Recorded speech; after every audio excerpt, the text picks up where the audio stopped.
PvP is an idea that's been talked about when it comes to TDX for a little while now. It's a mode that's planned to be made and released sometime in the future, possibly 2026. But what exactly is a PvP mode? How does it fit into TDX?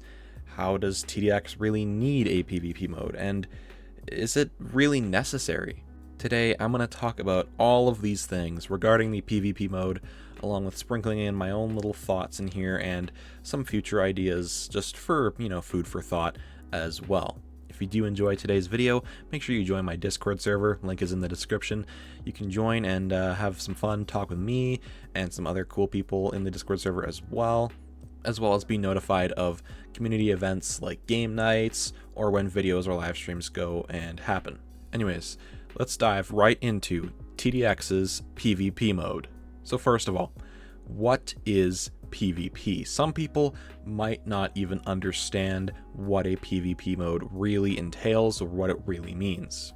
Well, for those of you who have played TDS, or most notably here, Tower Battles, the PvP mode here will probably look a lot like one of those. Most notably, again, being Tower Battles. PvP is a game mode where two teams, each with the same amount of members and equal slots, eco and everything being the same, including the map and enemies, will go head to head against each other in a competition to see who can last longer. It's a match of who has the better defense and who can beat the other in surviving as long as possible. This game mode can be played in 1v1, 2v2, 3v3, 4v4, and when it comes to TDX, who knows how high that limit's going to go. Now, when it comes to PvP tower defense games, there's also usually an option of offense. I mentioned the fact that you have to defend yourself as long as possible in order to potentially outlast the other team. However, it isn't just about the defense, as there are also options of using your hard-earned cash on the in-game in order to spend it and use it to spawn enemies on the other team's side. It's a risk-reward. If you have enough defense, then you can send some enemies and make it harder for your opponents to defeat you. But you also need to watch out, as your opponents could do the same thing, in which case you will need a stronger defense. It's a test of skill and game knowledge. So, now that we've actually talked about what a PvP mode even is, how would PvP mode be something that fits into TDX? Of course, you can't just slap in a PvP mode. We would have to come up with some specifications for what PvP mode would look like. And for that, I would say, generally, a PvP mode in TDX, as I mentioned with the player count before, would be played in groups of 1 versus 1, 2 versus 2, 3 versus 3, or 4 versus 4. Players would be able to vote on any map that they like, probably from the standard map pool, if I had to assume. Those maps that you get to play the standard modes like easy through expert and also endless on as well. In this PvP mode, the wave structure would probably be entirely different. It probably wouldn't just be stolen from other modes. Though I would imagine it would be somewhat reminiscent of Nightmare mode, how it has many of new enemies, but also some familiar faces as well, such as using old bosses, or even some of the older enemies just in general.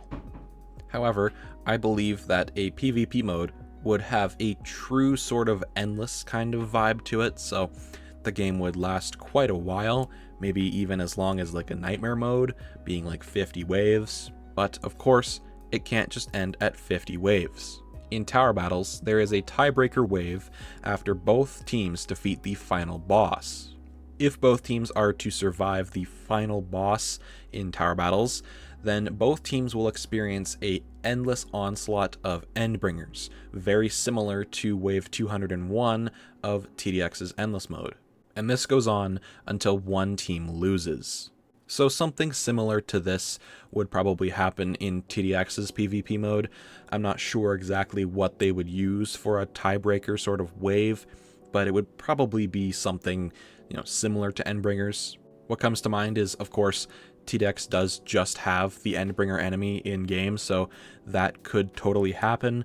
However, there is also the idea of, using the question mark, Endbringer, the one from the hidden wave, or they can just do something like an infinite amount of eradicators or something along those lines. Of course, when it would come to that part I mentioned earlier about the offense, where players send enemies to the other team's side, that would also be a unique factor. John mentioned sometime in the past, I think in 2024, he mentioned PvP mode being able to send eradicators to the other team's side. Now, if this is true, if you are actually able to send eradicators, then this implies that PvP mode will have a huge economy.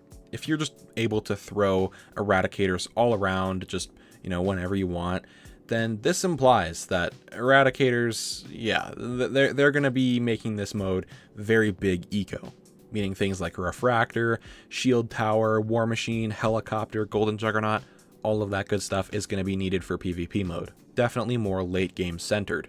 Now, it is also worth noting about what I said about that tiebreaker wave. It's definitely going to be implied that you're not supposed to end the game on a tiebreaker. You are instead supposed to end the game beforehand, like before you get to the boss. The wave structure continuing just serves as an actual challenge to keep the players going. Now, there were also talks of a ranked system for a PvP mode. So a ranked system could be very, very interesting. If you've ever played anything like Overwatch or Apex Legends, maybe you've played Fortnite before, any sort of competitive game basically that has a ranked mode, you'll know that there is different ranks that you can get when playing these competitive modes. And using these ranks, you can kind of determine each player's sort of skill, and using your skill levels and whatever kind of medals they have or badges or whatever it might be to determine your rank, you can be paired and match made with other players of the same rank. Winning a match gets you further up into your rank, and losing a match gets you further down into your rank. Usually games do this, and every month or so they reset the ranks and, sort of drop players down a little bit just to keep players, coming back and playing consistently to keep that rank up. I don't know if TDX will do something like that. They might not. I don't really know yet. But I do know if there's a ranked system, it would start with something simple, like having a lower end rank, being like, if you're unranked, it would just give you an unranked role, where you would be put against pretty much anybody, and you would probably play a few games, maybe like 3 or 5 or whatever it is, in order to determine your real skill level and how good you actually are. After those games, you would be put automatically into a certain rank, and then given your badge, whatever it might be, and then you would be, playing against players with the same kind of rank. It would start with something like bronze, or like, something like the first rank. Then the second rank would be like silver, I guess, gold. Then, some games do like platinum or diamond or emerald or whatever, all the way up until like a master or like a grandmaster, like a champion rank or something like that. I don't even know. I don't play these games, so sorry if I'm stealing ideas. I really am just going off the top of my head here. But yeah, you would be basically put into games with other players having the same rank as you, in order to keep things fair and, keep the match more interesting, as opposed to, say, like a player at the highest rank going against someone who's, at the bottom ranks. Another idea that is quite interesting to explore, actually, is these ranks might actually determine the eco of the mode. Now, obviously, that's crazy. That is completely bonkers. But if the devs are willing to go this in-depth for a PvP mode, this could be truly insane. Picture this. The players in the bottom rank, will say bronze, get something simple, right? These are the players who are new to TDX, right? They have things like Operator, Mine Layer, Missile Trooper, Patrol Boat, Barracks. These are the players that are going to be going against each other and sort of testing the waters. There's no real loss to losing. Maybe you even get a little bit of a reward, even if you lose. And the game is, fairly centered around those, newer towers like John and EDJ. As you rank up, the modes would get harder. Say, the players in the Bronze League would be dealing with something reminiscent of easy mode, while players in sort of like a middle rank, say, I don't know, like Platinum or Gold or whatever, they'll be dealing with something more reminiscent of like maybe elite mode or expert mode, while players on the absolute top of the bar would be dealing with something that's like one of the nightmare events, or like nightmare mode itself, maybe even ultra if they're willing to go that difficult. Now, that's just an idea. Obviously, that's not guaranteed to happen. I don't imagine the devs will actually do this. If they do end up doing that, though, that would be really, really cool. Anyways, let me know what you guys think in the comments of the implications of, a PvP mode being added. But now I want to talk a little bit about just something small, a lore perspective of the PvP mode of TDX. What actually happens in lore for TDX when PvP mode exists?